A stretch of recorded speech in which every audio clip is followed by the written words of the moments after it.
Good morning, good morning, good morning. Welcome to Get Rich 101. I'm your host, I'm Sacred Rights. I am an author of a book.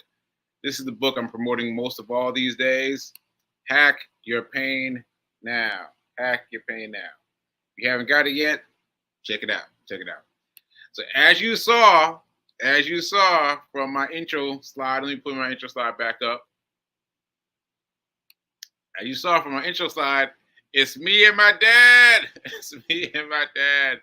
It's me and my dad. So without further ado, I'm going to hit him with the drum roll and get him on screen. Hold on.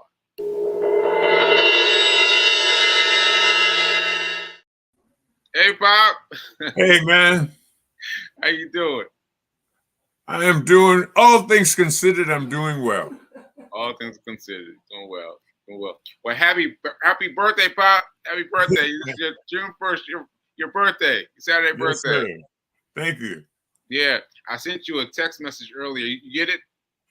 You know, I got it and then it disappeared. So I don't know all of what it said, and I didn't respond because I couldn't find it. My phone kind of kicked it around, I guess maybe out. Okay. Well, I sent it really early. I couldn't sleep last night, and so I was up. I sent it at like 3:00 in the morning or something like that. So yeah, I sent it a little mad early. Yeah. So trust me, I was sleeping when you sent it. Okay. Well, a couple of birthday shout outs to give. I got to give a shout out to Mama Janet because it was her idea to talk to you. And I was like, yeah, I could do it on his birthday, but to talk to you about things that a father and son might talk about and conceive for the ages. And also shout out to Fee King, because I was just talking to Fee. She's like, "Oh, can I wish him happy birthday?" And I was trying to do it, but I couldn't get it right. But she said, "Happy birthday, Pop. Happy birthday." Thank you, Fee. Yeah, from Fee King. Okay, so we're just gonna let it flow. So you were saying in the green room that that you're feeling it this year. You said I usually ask you how you feel. Do you feel a little different? So do you feel a little different? You feel a little better? You feel a little worse? You feel a little what you feeling? I feel older. Feel older, okay. Okay, that's real. That's the real deal, you know, yeah. And I'm not ashamed of it. Mother and Father Time are undefeated. Undefeated. I was at a prostate cancer network meeting, and you go around the room and introduce yourself and kind of say what's going on with you and your health. And one of the times I said, it was my time to speak. I said, I'm, who I am, George Morrison, and I'm adjusting. And it went on around the room, but there was a response when I said that. And what people said to me after was really a question. What do you mean by that? Mm-hmm. And it's very simple. I'm changing. Things are changing. What I used to do, I may not be able to do, or may not be able to do as quickly, I have ability and time to adjust. So that's what life is, really, when you think about it. Wow. Every day is a different day, and things are changing. I mean, sometimes it's the weather, it's the condition, the space that you're in, the place that you go. It's different, and that's what it ought to be. I mean, we are in this game of life, and I'm kind of in a football terminology in the fourth quarter. Wow, you started us off deep. You started us off deep, right? Wow. Yeah, I guess it's true that it's true, but not everyone accepts it. That's exactly right. Yeah. I mean, people pretend, but they're lying to themselves. I guess there are two ways to lie. I mean, you lie to the world, and we know some people who do that. One in particular, he just got convicted of 34 counts in New York. No comment. And there are people who lie to themselves. I mean, I think that's the worst thing, to lie to yourself. Yeah, to lie to yourself and not acknowledge that things are changing and things that need to be adapted to, right? That's right. And that is natural. Mm, mm, that's natural. Yeah, man, you started us off on the deep end of the pool. You put us off on the deep end of the pool. Let's swim Yeah, out of it. yeah, because it's very important to be able to accept that. And lots of people can't accept it and don't even get into the mode of accepting it. They just go on and live their lives and attack everything else. Everything else That's is the right. problem. This is And the blame problem. everybody and everything else. And what? And blame everybody and everything else. Blame everybody. Blame everybody. Yeah, blame everything else That's except right. what it is. Yeah. Yeah, It's not them. yeah. Well, I gotta cycle back to you because I am doing the same thing. I'm also adjusting Yep. because I had a stroke. I mean, Yep. you know, there it is. I had a stroke, and Yep. my body has developed some quirks. Let's call them some quirks, Yep. and my mind has developed some quirks, and I'm working around them. And so I have to get out there and do these things, and I have to try and do them at a different way. So, because I'm still running every day. Today Yeah. will be 518 days I've been running. Hey. That's crazy. That's crazy to me. That's crazy. Congratulations. Thank you. But I have to adjust because just yesterday I didn't want to go. I did not want to go running. I did not want to go.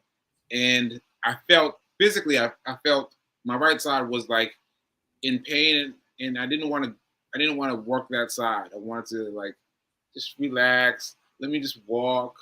And I went out there and I said, all right, I'm gonna walk, but first let me run to the street sign. And I ran to the street sign. I was like, well, I made that far. Let me run to the next street sign. Before I do it, I finished the whole route. Just by doing that. I'm gonna stop at this street sign next.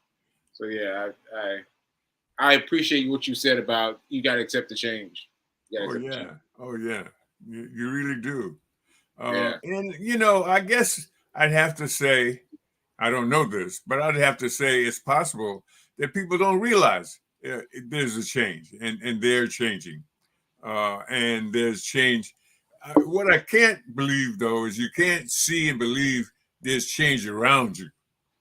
Mm. I mean, unless you have a vision problem. That with a jab. Unless you got a big problem, unless you can't see. But yeah, okay. That's right. Yeah. But beyond that, I mean, I can't dig it. Yeah. Yeah. Okay. Well, cool. I'm gonna lighten things up a little bit. I'm gonna lighten things up. We're gonna go back into the deep stuff, I'm sure. But the title of this show is Get Rich 101. And so, what do you have as advice to give your son? Like, what you got for me? What you got for me, Pops? Well, couple of things. One, a couple of things. Let me get some paper. You know, you got to be aware of where we started. You know, and really your experience of yesterday. Yeah. You know, you did not want to continue on your journey, on your daily journey, which is to run a mile or so. And you have to be determined and committed to keep doing it, whether it's a stop sign or a corner store or a landmark or whatever. I mean, you get it done. You know, and in the real life, I mean, there is no excuse for not doing it if that's what you want to do. And since you've been doing it over all these number of days, I mean, that's clearly what you want to do. So you got to keep doing that. And there's a commitment to doing it. Yeah. No matter, you know, the weather, like the mailman used to be, because I don't know about mailman today. It's really unclear to me. Mailman, Amazon man. Yeah. But there, you know, back in the day, it was said, you know, rain, sleet, or snow, you know, you're gonna get the mailman's gonna do his job. He's gonna be there. Yeah. And so you're gonna get your mail if you Yeah. got mail coming. That is not as clear as it used to be. Mm. But the commitment of doing something that you want to do is still clear. You got to Mm. do it, whether you Yeah. feel like it or not. Yeah. Yeah. That reminds me. This week I've been grappling with this thing all week. I've been not sleeping, up all night googling stuff because this thing has been tickling me. It's been tickling me. I was like, why is it that? So it was a stock market question. I was like, why is it that Nancy Pelosi and Elon Musk and all the big players, why do they have such small portfolios? And had to look at it. I was like, oh, they've got small portfolios because they have a limited space that they're doing everything in. Like they're choosing 10, a space of 10 to choose their best companies. I'm like, there's so many companies out there. There's so many companies to just choose 10. And I was like, oh, that's it. That's it. Because to choose just 10 out of all the many categories there are, to only choose 10, there must be something to that. So that's the most recent thing I'm thinking about in terms of stock market, and in terms of like how to figure it out was that. And so that's got me thinking about talking to one of these stock manager people. Uh-huh. Yeah, stock manager people to find out what the next step is, right? To go on Okay. to find out what the next step is. Okay. The real question to you is, are you going to sleep tonight now that you figured that out? It's funny you asked. It's funny you asked. I was just talking to Fee King, and she was like, "Did you sleep? Did you sleep last night?" And I was like, kinda, kinda. I figured it out. That was it. It was a rule of 10. But I felt animated because you know what? You know why? Because it took me so long to figure it out. Like it took me so long to figure it out. Like I've been looking at these stock portfolios for years, but now I finally got it. It took me this long to get it. That there are only 10 items per chart. Well, it doesn't matter. You got it. Yeah, I got it. Yeah, I got it. Yeah, I got it. And that's life. Sometimes and some things are easier than others. And again, it goes back to that commitment and determination. And that's what you did, and follow through, and that's what you did. It cost you some sleepless nights, It but did. you got it. It did. I got it. Yeah. And now you can go. You can sleep. You might Yeah. even sleep longer than you normally sleep. Once I get my tax situation in line with theirs, I think I'll be able to sleep then. Then I'll be able to sleep. Okay. Okay. Well, but you reached a major hurdle. Yeah, I appreciate that. Okay. And while I'm on the subject, let me just get this off. Okay. I ordered this thing from a guy called Wall Street Chapper. It's a black guy. He does all kinds of interesting things with stocks. And I ordered his thing expecting a different view on stocks, just a different view, just a different angle.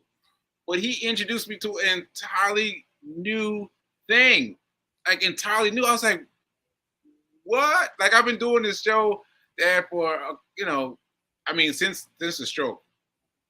So like that's a bit of time, and Right. he just introduced me to something brand new. And I was like, what are you talking about? So just let me know that there is so much there to study, you know. So, Well, yeah, it's not over till it's over. And another yeah, way to say that is it's not over until a fat lady sings. yeah, right. Okay, That's so right. it's steps. Yeah. And it's a journey. Okay. So it's new, but the journey's not new. You're on Mm, a journey. You've been on a journey for a right. while, Right. and this is just some new steps, True that. and locations within it. True that. True that. Thank you, Pop. Thank you, Pop. I appreciate it. All right, shifting gears again. Now, tell me about these the people that you've known in the past that have been like instrumental in our fighting for civil rights. You know, like who are the people that you've been rocking with? Hey, that's a difficult question because there's so many people. Mm, Um, but it starts with my parents, oh your wow. grandparents, Okay. and their tutoring and teaching, and directing. Mm, Uh, my journey, and it's been a good one. But I guess then became my scoutmaster and local hero, a guy named uh, Leslie Law. okay. He was a mailman. We've Oh been back yeah, to my man. All right. mailman. All right. And I don't think he ever drove a car. I don't know that, but I know he didn't own a car and he didn't have a license. And Oh certainly wow. he could have. Right. He was a graduate of one of the black colleges.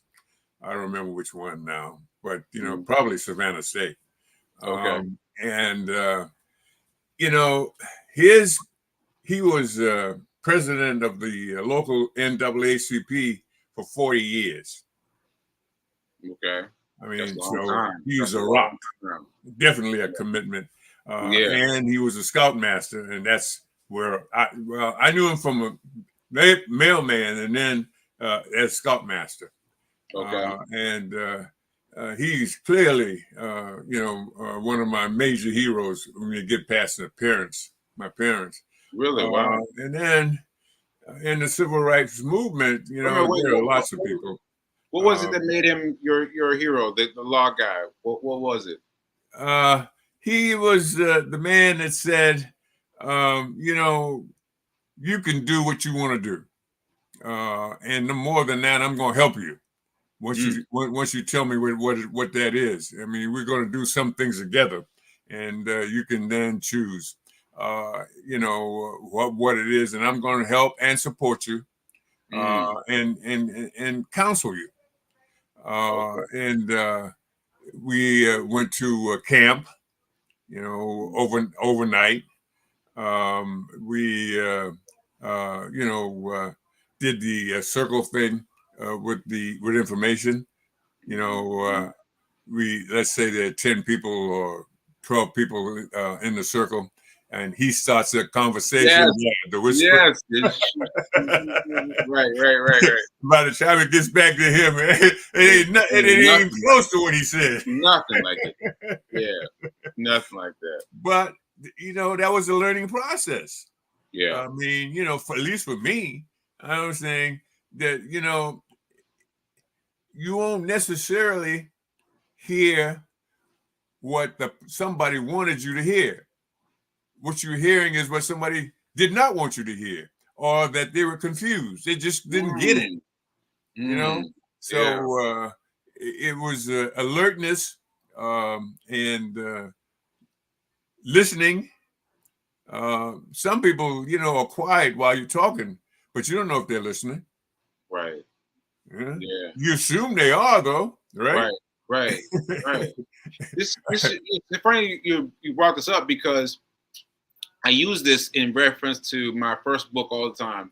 My first book, When Butterflies Kiss, we each wrote one chapter of the same story, but without talking about it. I just wrote the first chapter, passed to the next person. She read my first chapter, and wrote chapter two. I Like remember that's that the when way it is. butterflies kiss. Yes, yes, right. And I'm thinking about that now in terms of what you're saying because it took a lot of something. It took a lot of something in order to let it go, because I had an idea of what I was going to get back from day one, and it was completely different. You know? Yeah. Yeah. Well, So and that's the deal. I mean, you can expect, and I guess based on experience and activity, you can anticipate, and maybe you should anticipate, but it's not necessarily the way it's going to be. mm, mm, You yeah. know, but then to go on in the movement, obviously, Dr. King was my mentor, my real hero, outside of the circle that was close to me in Savannah, Georgia. He was, obviously in Atlanta, Georgia, and then the world. But So you know, what kind of sorry. relationship did you have with him? Well, he was such a person that no matter what the conditions were, you saw him, you say, "Hey, Doc, how you doing?" He would smile. First thing, he would smile, and Okay. then he'd get into whatever it was. But I mean, he sets you up. Really? Whatever it is, that smile would say, "Hey, we're gonna get through this." Wow. So did you meet him personally? Oh yeah, several times. What? Yeah. What? Hey man, he's a Georgia guy, man. I mean, I'm a Georgia man, Okay. Wow. That's incredible. Wow, that's incredible. So yeah, that's big deal. That's big deal. Yeah, yeah. Okay. So well, tell me more. Tell me more. What you got? Well, and then there were, I guess, different people within the movement that did different things Mm-hmm. for me and for others, and for themselves too, I'm sure. Right. But like some would sing, "We Shall Overcome" Mm-hmm. as an example, or our national anthem, um, and it's about trying to keep the spirit and the mood up, even though they're taxing times, and it's not pretty, and it's certainly not deserving these bad times, but we're here, and that's where we are, and that's what we need to try to change. Right. I was fortunate. I've never been to jail Wow. throughout the movement. Lots of people not only were in jail, but got killed and got hurt, maimed. Right. I was very lucky. None of that ever happened to me. Wow. And it wasn't that I wasn't there. It just didn't happen. Right. You were in the middle of Um, everything. yeah. So, I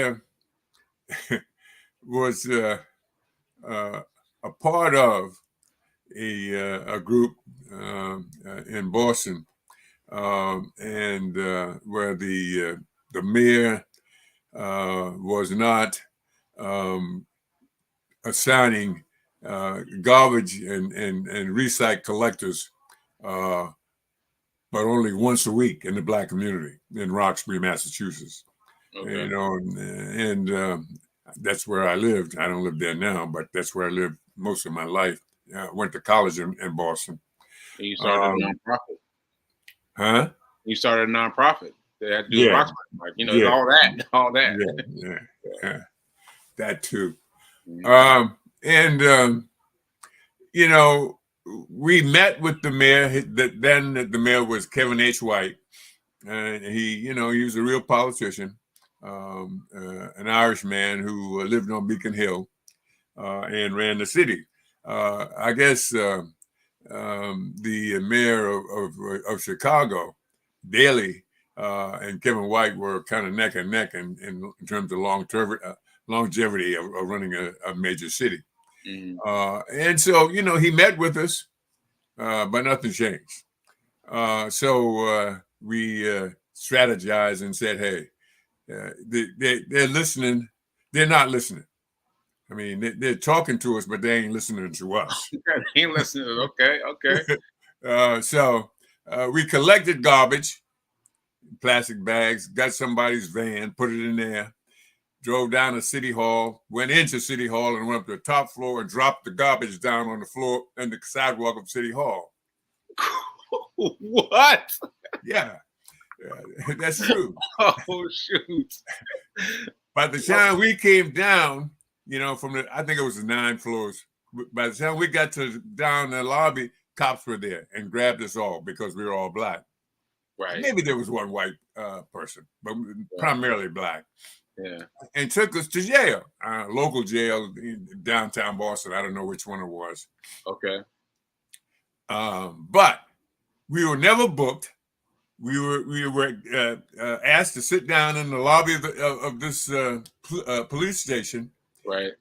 And we were there until I made a call to our lawyer, who came down and said, "What's the charge?" They said, "None." And we walked. So that's the closest I've been to being in jail. That story is crazy. That story is crazy. Yeah. And so, but again, a learning process is, if a law enforcement person gives you an order or a request, you should do it. But you should also know that you got the ability to call for and make at least one telephone call, right, to get help or support. Right. When a lawyer came and said, "What's the charge?" there was none. Right. We didn't know that. I mean, we were sitting there, at their demand. They drove us to the police station and said, "Okay, you all sit there." And so we did, and we continued to talk, among ourselves. I mean, we had no conversation with the police after that, other than they were trying to get one of us at least, to admit that we dropped the garbage. We didn't do that. We were smart enough not to do that. Okay.